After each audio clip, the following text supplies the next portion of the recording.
ग्रामीण भागातील घरकुलांचा प्रश्न अत्यंत गंभीर बनला असून गेल्या 1 वर्षापासून घरकुल योजनेचे अनुदान लाभार्थ्यांना मिळाले नसल्याचा आरोप करत आमदार नानाभाऊ पटोले यांनी राज्य सरकारवर टीका केली। ग्रामीण भागातून निवडून आलेल्या सर्व लोकप्रतिनिधींच्या मतदारसंघामध्ये घरकुलाचा प्रश्न ऐरणीवर असल्याचं त्यांनी मुंबई येथे सुरू असलेल्या पावसाळी अधिवेशनात म्हटलं आहे।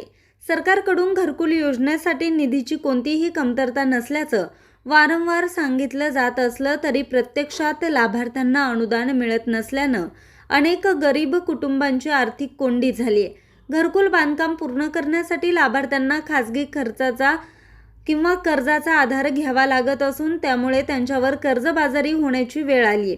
आमदार नाना पटोले असं यांनी नमूद केलं। मुख्यमंत्री यांनी यापूर्वी शहरी भागातील घरकुलांसाठी दिल्या जाणाऱ्या 2.5 लाख रुपयांच्या अनुदानाप्रमाणे ग्रामीण भागातील घरकुल अनुदानात वाढ करण्याची भूमिका जाहीरपणे मांडली होती। मात्र आजही ग्रामीण भागातील लाभार्थ्यांना केवळ 1,40,000 रुपयांचं अनुदान मिळत असून सध्याच्या महागाईच्या काळात या रकमेमध्ये घराचं बांधकाम पूर्ण करणं अशक्य असल्याचं आमदार नानाभाऊ पटोले यांनी सांगितलं। घरकुल योजनेतील निधी वितरण झालेल्या विलंबामुळे राज्यातील किती गरीब कुटुंबांना कर्जबाजारी व्हावं लागेल याबाबत सरकारनं श्वेतपत्रिका जाहीर करावी अशी मागणी आमदार नानाभाऊ पटोले यांनी विधानसभेत केली आहे। तसेच ग्रामीण भागातील घरकुल लाभार्थ्यांना तातडीनं प्रलंबित निधी वितरित करून अनुदान वाढण्याचा निर्णय घ्यावा अशी मागणी त्यांनी सरकारकडे केली आहे। सदस्याचं ग्रामीण भागातून येणाऱ्या अध्यक्ष महाराज तो विषय अध्यक्ष महाराज घरकुलाचा मंत्री महोदय सांगतात की पैशाची कमी नाही आहे, पैशाची कमी नाही असं मंत्री महोदय सांगतात। अध्यक्ष महाराज 1 वर्षापासून पैसे मिळाले नाही घरकुलाचे। अध्यक्ष महाराज एक उत्तर झालं याचं नाही ना अध्यक्ष झालं याचं उत्तर त्यांनी स्वतः ऐकलंय। त्यांनी सांगितलं अध्यक्ष महाराज की पैसे कमी नाहीये पण पैसे मिळाले नाहीत ना अध्यक्ष महाराज। या सभागृहातल्या कुठल्याही सदस्याला विचारा अध्यक्ष महाराज।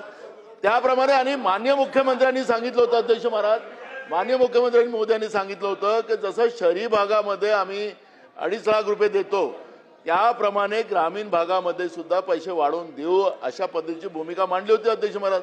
1,40,000 रुपयामध्ये घरकुलं होतच नाही अध्यक्ष महाराज। आणि म्हणून मी माननीय मंत्री महोदयांना म्हणतो की हा काही प्रतिष्ठेचा प्रश्न नाही आहे किंवा राजकारणाचा नाही आहे, गरिबाच्या घराचा प्रश्न आहे।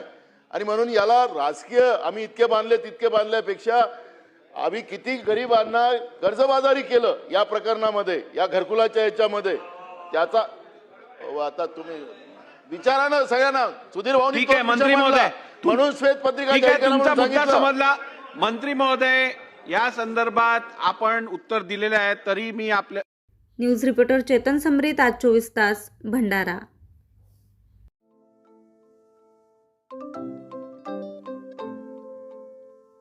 नवनवीन आणि ताज्या घडामोडींसाठी आज 24 तास सबस्क्राईब करा। त्याचबरोबर बेल आयकॉनवर क्लिक करा आणि मिळवा आमच्या बातम्यांच्या नोटिफिकेशन्स। तसेच आज 24 तासची प्रत्येक बातमी आपल्याला कशी वाटली हे कळवा, लाईक करून, कमेंट करून आणि आमच्या बातम्या शेअर सुद्धा करा।